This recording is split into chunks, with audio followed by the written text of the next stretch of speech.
Hello, જય Shri Krishna. Welcome to Hiten Joshi vlog. અત્યારે વાગ્યા છે સવારના 7. કાંઈ કામ ધંધો નથી, રવિવારનો પ્રોગ્રામ છે. ગઈકાલે સાંજીમાં જઈને દબાવીને ખાઈ લીધું, એટલે અમે એને જઈ આવ્યા છે વોક કરવા.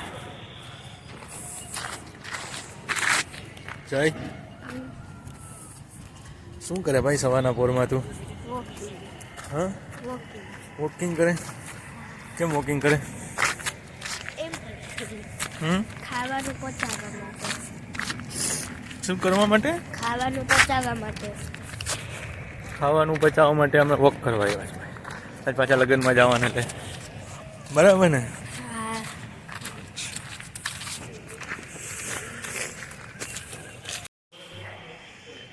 સો મિત્રો આવી ગયા છે વોક કરીને, નાહી ધોઈને તૈયાર થઈ ગયા છે. દીવાબત્તી બી થઈ ગઈ છે, જો માથે તિલક લગાવેલો છે.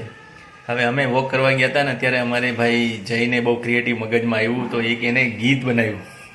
સંભળાવું? હા, સંભળા.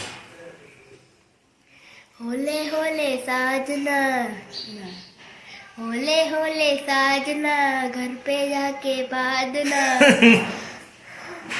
जोर से रखिए तो यहीं पे बात लेना, टिश्यू पेपर लेना मत भूलना. હોલે હોલે સાજના, ધીરે ધીરે પાદના. ચલો હવે તો આપણે નાસ્તાનો ટાઈમ થઈ ગયો. હા. શું હોય ભાઈ તારા નાસ્તાનો menu? Thepla sauce, thepla sauce, thepla sauce. પપ્પા શું ખાય નાસ્તામાં? મને ખબર. તને નથી ખબર પપ્પા શું ખાય? ના.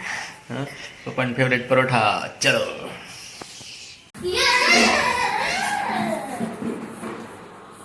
હા, શું હાલે ભાઈ, શું હાલે?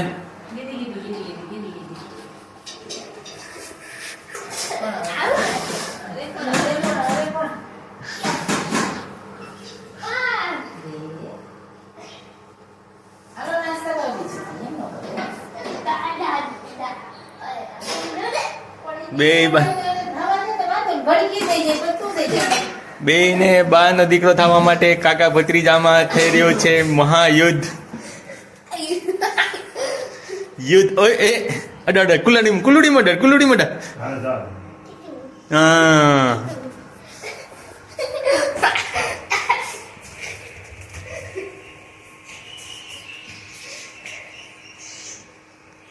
હાલો નાસ્તો તૈયાર થઈ ગયો.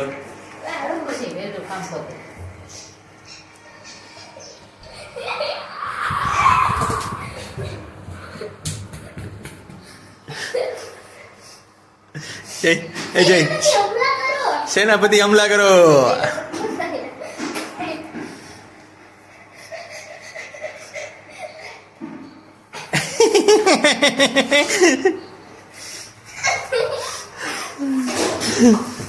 ઉભર હવે ઉતારા ભેગો જઈ ઉતારા ભેગો ખેંચો ઉભી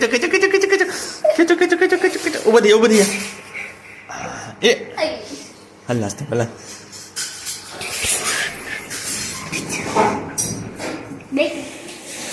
ચલો મારો દીકરો આવી ગયો નાસ્તો કરવા.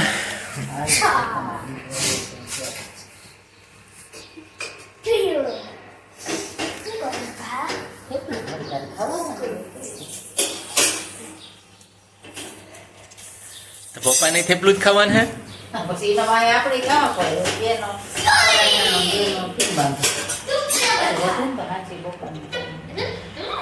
જય મારે પરોઠું ખાવું. હા, બનાવી લ્યો. તો બા તારા હાટું બનાવ, મારા હાટું નહીં બનાવે? થેપલા ખાઈ લેવાના છે. Please don't misunderstand. मुझे तुमसे कोई नाराजगी नहीं है, अगर साइंस की बतानी